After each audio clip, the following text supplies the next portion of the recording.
హా అళ అక్ష బండీరా హల్లులతో సరళ పదాలు. ముందుగా హాతో వచ్చే పదాలు నేర్చుకుందాం. హా హా రా రాకి సున్న పెడితేరం హరం. హా లా లాకి సున్న పెడితేలం హలం. హా తా తాకి సున్న పెడితే తం హతం. హా హాకి సున్న పెడితే హం. కా కాకి సున్న పెడితే కం హంకం. హా హాకి సున్న పెడితే హం. సా హంస.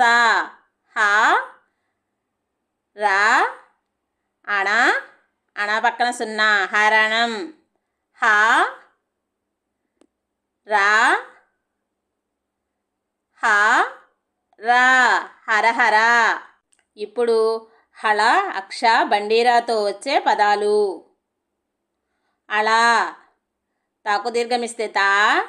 లా లాకి సున్నా పెడితే లం తాళం. అక్ష క్ష మా క్షమ. క్ష యా యాకి సున్నా పెడితే యం క్షయం. అక్ష అణ అణ పక్కన సున్నా క్షణం. అక్ష వా రా రాకి సున్నా పెడితే రం క్షవరం బండీరా. రా రాకి సున్నా పెడితే రం. పా పాకి సున్నా పెడితే పం రంపం. ప్లీజ్ సబ్స్క్రైబ్, లైక్ చేయండి, షేర్ చేయండి.